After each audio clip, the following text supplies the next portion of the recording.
हेतुवादी एवं मनुवादी एबे एटा प्रबल चलीছে किंतु पुराण पृष्ठारे मध्य यार किंवदंती अछि आपण आधुनिक जुग को आणुथिबे एवं पुराण पृष्ठार किंवदंती मध्य आसुथुबो हेतुवादी एवं मनुवादी देखिबा सारंकर कथा तो जेहेतु बाद गुरुजन माने भी अछंती बाद निहाते तर्क रहबा दरकार एबे पुनश्च विचारपतिଙ୍କର आदेश हेतुवादी एवं मनोवादी सारक लक्ष्य तो पड़े आम जानू तथापि पदे मन पड़े आगे राजा हेले विश्वामित्र से राज तामसिक गुणर अधिकारी किंतु ऋषि हेले वशिष्ठ ऋषि वशिष्ठ ज्ञानर गंताघर ब्रह्मदर्शी ऋषि वशिष्ठ का आश्रम को दिने विश्वामित्र तांकर राज परिवार सैन्य सामंत धरी पहुंची देखिले वशिष्ठ का आश्रम रे कामधेनु नंदिनी नंदिनी बंधा होची नंदिनी के आशीर्वाद रु जेते सैन्य सामंत थिले समस्तंकर क्षुधा तृषा निवारण करितेले एबे राजा विश्वामित्र चिंता कले ए सामान्य बाछुरीटा आम एते राजकोषर एते सैन्य सामंत को अन्नदान दे संतुष्ट करि पारला मो ठीक जीवन राजा हबाटा तेनु ए कामधेनु नंदिनी के आमे चोरई करि देई जिबा जेते चोरई करि नेबा पाई चेष्टा करिसंती युद्ध लागिला वशिष्ठंकर सहित विश्वामित्रंकर आगे युद्ध लागिबा बेले ऋषि वशिष्ठ बसिगिरी तांकर जो दंड अछि ब्रह्मदंड को भूमि रे बारौछंती विश्वामित्र जेते स्वर निक्षेप करुछंती से ब्रह्मदंड सब भस्मीभूत करि दैछंती विश्वामित्र बे चिंता करुछंती धन्य मो तामसिक राजपड़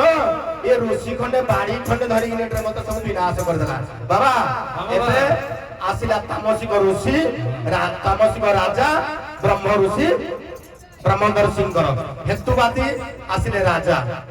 मनोवादी हेले हमर वशिष्ठ बाबा विपद कली टिके हबो आम भाषा रे पादर खुशी हेला बे भाषा टिके हबो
विश्वामित्र यदि मानी था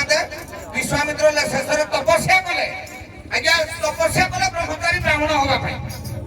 वशिष्ठ हारिकी तपस्या कले ए कलिजुगर हेतुवादी माने केते जन तपस्या करछथि तपस्या करूना बुझेबा को पड़िबो ना सत्यरु त्रेतया द्वापर कलिजा कानिबा पड़िबो पाठटा एही स्तरबाको आनिले सुंदर लागिबो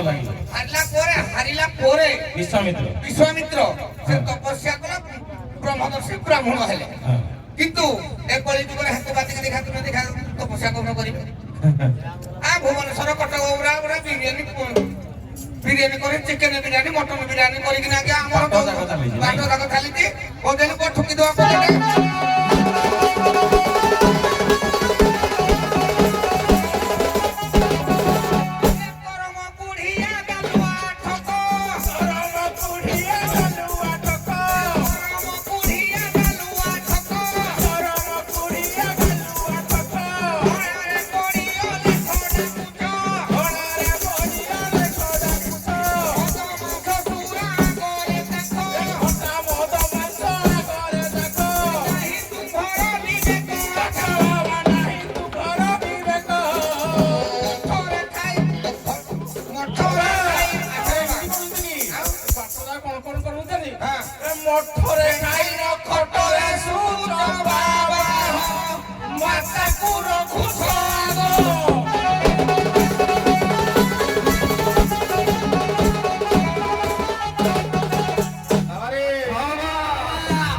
ମାତାକୁ ରଖୁଛ ଆଗ ଶାସ୍ତ୍ର ମାକୁ ମାରି ଖୁଡିକି ହରି ତେଣୁ ମାତାକୁ ମାରିବା ଦରକାର ବାବା ତେଣୁ ବାବା ଆମ ମାତା ଏ ମନୁବାଦୀ ହେତୁବାଦୀର ଆଲୋଚନାଟା କାହିଁ ମନୁବାଦୀ ଗୋଟେ କଥାଟେ ଜୋରିକି ଧରିବେ ହେତୁବାଦୀ ଏଟାକୁ ଖଣ୍ଡନ କରିବେ ଯେମିତି ସୂର୍ଯ୍ୟ ପରାଗ କଥା ଆପଣ ଉଦାହରଣ ଦେଲେ ଆଜ୍ଞା ଏ ମନା କରୁଛନ୍ତି ସୂର୍ଯ୍ୟ ପରାଗରେ ଯେତେ ଯାହା ହଉଥାଉ ବୋଧେ ଆମେ ଖାଇବୁ ଏ ତମେ ମାନେ କଣ ପାଇଁ ଖାଇବେନି ତମେ ଯୁକ୍ତି ବାଢିବ ନା ବାବା ବାବା ଆମର କଥା ଥିଲା ବଶିଷ୍ଠ ବିଶ୍ୱାମିତ୍ର ଆମର କଥା ହେଲା ଏଥିରେ ଯଦି ଆମେ ବିଶ୍ୱାମିତ୍ରକୁ ତାମସିକ ଋଷି ଭାବରେ ବା ହେତୁବାଦୀ ଭାବରେ ଧରିବା ତାହେଲେ ମନୁବାଦୀ ଭାବରେ ବ୍ରହ୍ମଦର୍ଶୀ ବଶିଷ୍ଠକୁ ଧରିବା ତେଣୁ ତାଙ୍କ କଥାକୁ ଯିବା ଯଦି ବି ସୂର୍ଯ୍ୟ ପରାଗରେ ଆଜ୍ଞା ଆମେ ଖାଇବା କଣ ପାଇଁ ଖାଦ୍ୟ ଆମିଷ କାହାକୁ କହିବା ପ୍ରଥମେ କାହାକୁ କହିବ ଆମିଷ କାହାକୁ କହିବା ଏଇ ମଦ ମାଂସକୁ ଆମିଷ କହିବା ଭାଗବତ ଅଭିରାମ ପରମହଂସ କହିଲେ ମାଛ କିଏ ମା ଠାରୁ ସରଜାତ ହୋଇଥିବା ୟାକୁ ମାଛ ବୋଲିବା ତେଣୁ ୟାକୁ ଆମେ ଭକ୍ଷଣ କଲେ ଖାଲି ହେଇଯିବ ନାଇଁ ବାବା ତେଣୁ ଏ ଆମିଷ ପାଠ ଖାଦ୍ୟ ଗ୍ରହଣ ଏ ପାଠ ସିଆଡେ ଥାଉ ଏବେ ବାବା ମାକୁ ମାରିବା ଖୁଡିକି ଧରିବା କଥା ତେବେ ଯାଇ ସିନା ଭବସାଗର କରିବା ବାବା ଏ ଆମ ମାତା କେ ଧୈର୍ଯ୍ୟ ଯସ୍ୟ ମା ପିତା କ୍ଷମା ଜନନୀ ଶାନ୍ତି ଚିର ଗୃହିଣୀ ପୁତ୍ର ସୁନରାୟ ଏଇ ମାନେ ଆମର ସଂସାର ତେଣୁ ବାବା ତୁଇ ପଦ ଟିକେ ଠକି ଦୋକା କହି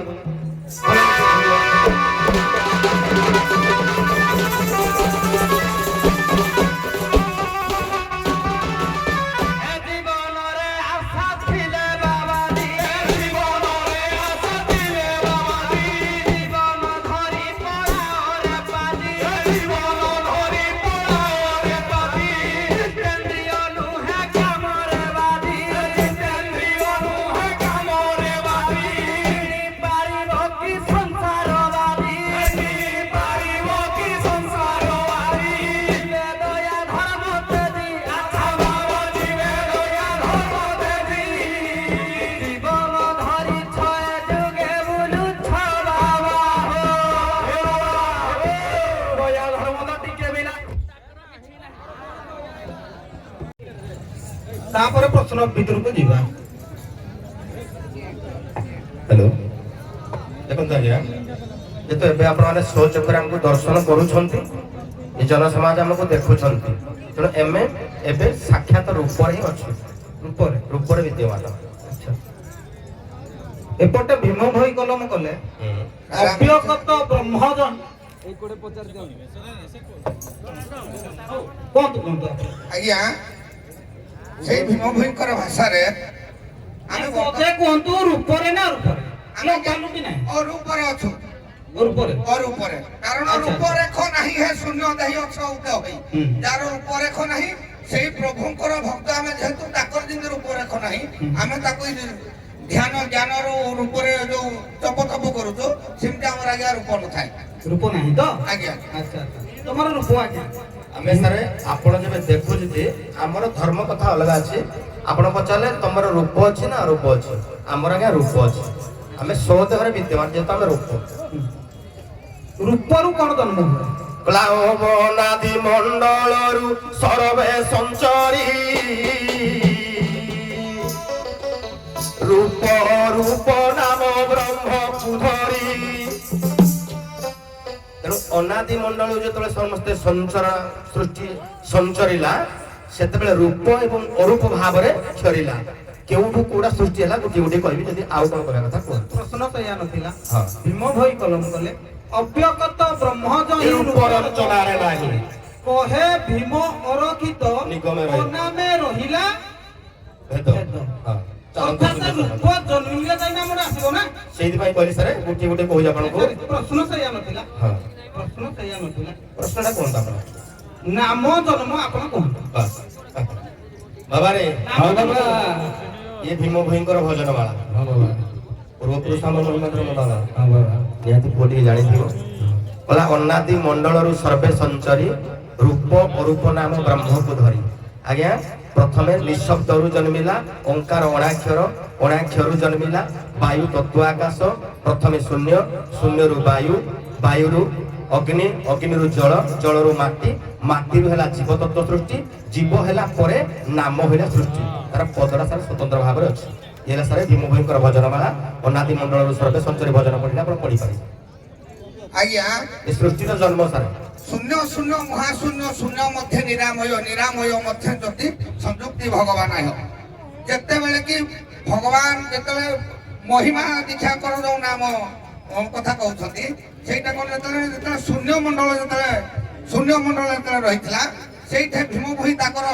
ଭାଷା ଅନୁସାୟୀ ନାମ ବ୍ରହ୍ମକୁ ଆଜ୍ଞା ତିଆରି କଲେ। ନାମ ବ୍ରହ୍ମକୁ ଯେତେବେଳେ ତିଆରି କଲେ ପଞ୍ଚ ମନ ପଞ୍ଚ ଆତ୍ମାକୁ ଯେତେବେଳେ ଜାଗ୍ରତ ଏକତ୍ରିତ କରି ଭାବ କରି ଆଜ୍ଞା ସେଇଠି ଭୀମ ଭୋଇ ତାଙ୍କର ଆଜ୍ଞା ନାମ ବ୍ରହ୍ମକୁ ଆଜ୍ଞା ସ୍ଖଳିତ କଲେ ଏବଂ ପ୍ରଚାର ନିମନ୍ତେ ଭୀମ ଭୋଇଙ୍କର ଭାଷା ଅନୁସାରେ ପ୍ରଚାର ନିମନ୍ତେ ଭକ୍ତ ମାନଙ୍କୁ ସେ ଦେଇଥିଲେ ଯୋଉ ତାଙ୍କର ନାମକୁ ପ୍ରଚାର କରିବା ପାଇଁ। ନାଇଁ ସାର୍ ଆପଣ କୁହନ୍ତୁ ଏଇଟା ଆପଣ ପଚାରି ଏଇଟା ସତ୍ୟତାଟା କୁହନ୍ତୁ ଟିକେ। ରନ୍ତଲେଇ ବାବାଙ୍କର ଉତ୍ତର ସଠିକ ଅଛି। ଆଜ୍ଞା ସାରେ ଯୁକ୍ତି କରିବାନି ଯୁକ୍ତି କଲେ ଭାଇ ଖରାପ ଯୁକ୍ତି क्या କରିବ ହଉ କଣ କରିବା କହିଲେ କଳି